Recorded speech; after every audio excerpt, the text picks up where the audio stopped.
Communicating that something has made you feel uncomfortable and them denying that is a clear sign of them being toxic. There's advice everywhere online about how to cut off or ghost people, but a lot of the times the people that are most negatively impacting our lives are those that are closest to us, such as family members, friends, even people we would call close friends, or people we cannot so easily remove from our lives, such as people in our workplace or in activities we do daily. Recently, I've had a bunch of friends ask me about how to deal with toxic people and negative people in their lives, so today I'm going to teach you all how to remove toxic people from your life.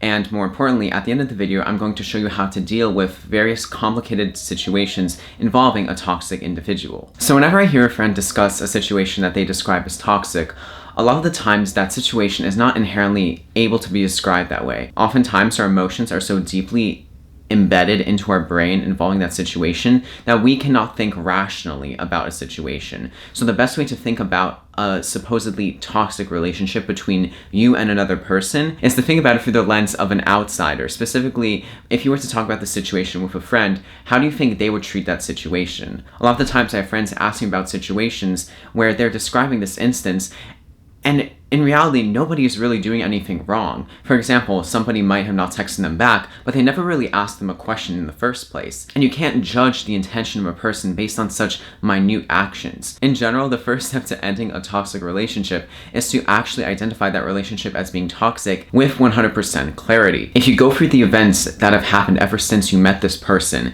and you list all the positive things that they have done and the negative things that they have done, is there truly a case to be made that this person is a negative person in your life? If the positives far outweigh the negatives, and yes, even the recent negatives, there's a strong case that this relationship isn't really toxic and that honestly you're just emotionally invested into the negative aspects of this relationship due to past trauma because of stuff such as trust issues. But if you have listed out all the good and the bad things that this person has done for you in your life, and you see that the negatives far outweigh the positives, then this is the point where you can say definitively that this relationship is toxic. Again, when trying to analyze whether or not a person is toxic, it is important to think of it as a marble jar. If a person has done so much good in your life and brought so much good in your life, and that marble jar is full of good examples of things that they have done in your life that have positively impacted it, then them acting in a potentially bad or toxic way and removing a few of those marbles does not outweigh all the good that they have done in your life. But if a pattern of continuously negative actions has occurred within the past month, then there may be a case that this person has changed or that you have changed in such a way that the relationship can no longer be sustained. And in that case, there is a case to move on from this relationship. Assuming that you've identified this relationship as toxic, there are two types of toxic people: hidden toxic people and aggressive toxic people. Hidden toxicity involves something more subtle. When toxicity in a relationship is on a hidden level, it is often in regards to how those negative actions are performed. In specific cases, for example, a person may have not lied to your face, but they may have beat around the bush about a specific thing that you should have known, or they specifically avoided a topic, or did not tell you something outright, or there's a clear reason for you to know that, and they likely did not tell you that on purpose to harm you. For example, if you invited this person to something and they specifically beat around the bush about whether or not to go, and this was not some sort of one-off thing but more of a bigger planned event, and you continue to pursue about asking about this situation, and then they eventually confront the reality of the situation, then that is a sign that this person is engaging in some sort of hidden toxic behaviors, or something does not want to engage in a higher level of friendship with you. On the other hand, toxic relationships can take more of a aggressive stance, or type 2, in which there is more physical, emotional abuse that can happen. This is oftentimes the case in households where there's an abusive parent, or some sort of relationship where there's an abusive partner. If that is the case, it is much more difficult to get out of that situation, but it is still eventually possible. I do not see myself as the right source to discuss physically abusive relationships, so I will not touch on that in the rest of this video, but what I will touch on are more passive relationships involving passive toxicity, which are more common in general relationships with others. A clear way to identify a toxic relationship is when you are made uncomfortable by the action of the other person, and then when you confront them about it in a very neutral way, they either deny or refuse to see the things that they have done wrong from your perspective.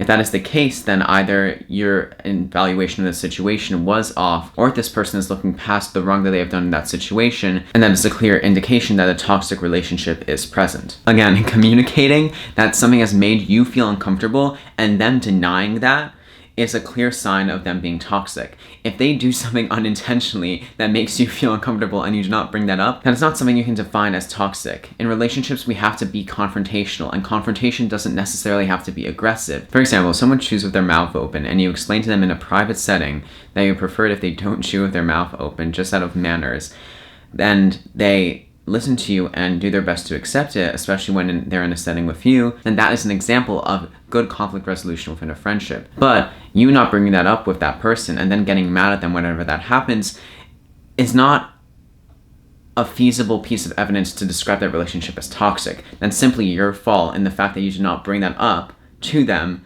and it is making you feel uncomfortable. A good relationship is built on trust and openness, and the inability to bring up things that make you uncomfortable or upset in a relationship will eventually lead to resentment that will destroy the relationship from within. And honestly, that would be your own fault. Another important thing to understand about toxicity and relationships between people is that in a group dynamic, everything changes in terms of friendship. A one-on-one relationship is much more simpler because you both understand, in a sense, what both of you know about each other and what is going on with each other's lives. There's not much room to foment drama between two people who are talking to each other. But as a group enlarges and becomes filled with more and more people, that is when different factions can form within a group. Specifically, smaller groups can talk about other people behind their backs. Drama can occur in any sort of relationships between different people, and a group environment tends to lend itself to more toxic relationships and toxic behavior. However, it is to be expected in a group of friends that there is to be mild inconveniences or mild disagreements between different people in a group. And this is when it becomes harder to address these differences because two people may not even be that close to each other, although you may be close to both of those people individually. And thus that disconnect between how people see each other and the levels of relationships between people can contribute to a negative environment, which lends itself to toxic relationships. But again, this is something to keep in mind if you are in a group of friends. There's always going to be one person that you don't like as much as the other people in the group, just as the way humans connect with each other. And it's not healthy to try to purge people from a group or remove yourself from seeing other people in a group because of one mistake that they made. If there are more fundamental differences and betrayals between different people in a group, that is when a bigger question arises, but that is not the topic of discussion. So, going on from that tangent, here are the two ways to deal with toxic relationships. 1, communication, and 2, extraction. Firstly, communication. As a disclaimer, communication may not be the best route in an academic or professional environment, such as school or the workplace where you see these people often, and especially in the workplace where there tends to be different power dynamics at play and office politics. But in general, this is the more mature way to approach a negative relationship if you want to salvage the relationship with this person or attempt in the minimum to salvage the relationship with this person. If I felt uncomfortable with a relationship and I wanted to salvage that relationship, I would sit down with this person and communicate with them, especially because in general, humans are wired to see situations in a negative light as a survival instinct. Thus, taking the time to communicate with another person and explaining how you feel in a relationship will often clarify many misunderstandings that you may have had about each other, and can often lead to the relationship coming out even stronger after that conversation. Thus, if I brought up that situation or my feelings about a situation with a person and that situation was then cleared up after that conversation, then it's safe to say that it was just a simple misunderstanding and that communication was what saved that situation. And bringing up a conversation with another person, the tone should never be accusatory. It should be said in a neutral tone, and more specifically, it should go along the lines of saying something like, I feel this way because of this action that that person took. So then it can be seen from a more neutral tone, and the other person may have time to see how they acted or perhaps the error in their ways. Again, with closer relationships, the amount of effort you want to put into the communication technique is up to you. Again, with closer people in your life, such as siblings or family members or other relatives, or just very close friends, it may make sense to try to communicate multiple times in different ways to see if there going to change their actions. But again, it's important to realize that every single person has their flaws and that no relationship can be entirely perfect. If you are willing to accept people for these flaws, then you can continue that relationship. But if you cannot continue that relationship, that is your choice, and you can choose to leave that relationship if the person cannot or refuses to change after you have discussed this with them multiple times. If communication does not work with a person, the next best thing to do is extraction, specifically extraction of you from that relationship. Extraction can be done in a variety of ways. Specifically, extraction is more easily done slowly in a steady pace. For example, if you want to slowly remove yourself from a friendship, you can simply make excuses if someone invites you to something and then slowly sever ties with that relationship. On the other hand, you can simply ghost a person, although this is not entirely recommended. It depends on how close you are with the person. Ghosting is not really an excusable offense unless someone is outright disrespecting you or they simply are harassing you. Then in that case, no response may be the best response, but in other cases, it is more easy to simply sever ties slowly and let that relationship fade. Again, depending on how deep this relationship is, extraction can also be done by simply communicating that you do not feel that your values align with this person anymore, after multiple attempts of communication, of course, and then making an official ending to that relationship. And although this is perhaps the most mature way to end a relationship, specifically more along the lines of a romantic relationship, it can be quite difficult when the other person reacts negatively in some cases, or if they deny the actions that they took and continue to try to defend themselves even when change hasn't been happening for the past months. It is important in that case, if multiple attempts have been made to discuss the same thing with that person, to end that relationship and be strong and move on. For people in life who are not so easy to extract yourselves from, specifically in places where you hang out often, or the workplace, or some sort of group setting, such as a social group or a club, then it may be easier to simply reflect their attitude back toward you. For example, if you have significant evidence of hidden toxicity by an individual, and you know this of that individual based on concrete evidence, then you can simply reflect back the way they act toward you. If someone is acting sort of passive-aggressive, you act passive-aggressive back. Or if someone puts on a facade in front of you, you put on that same facade back to them.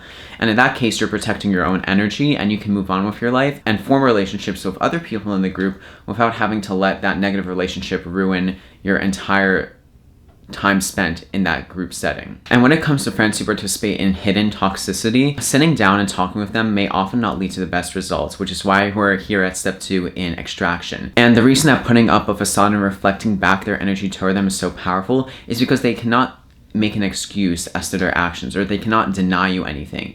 You're simply reflecting their energy back at them, so they use up energy while you simply are unfazed and can move on with your life and go on. So now I'm going to go through a bunch of different examples of a situation where it's difficult to deal with toxic people and give you my advice as to what I would do in that situation. If there is a friend group and one person in that friend group is unfortunately so toxic that it really ruins your time spent with that friend group, then there are 2 ways to sort of deal with it. One is to remove yourself from that group in the worst case scenario, but 2 is to try to extract that friend from that friend group.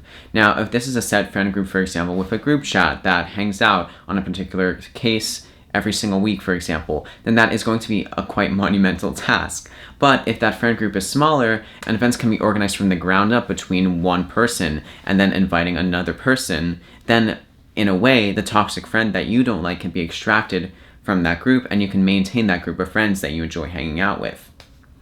Now, this is a very difficult task, and it's up to you to decide whether that is worth it.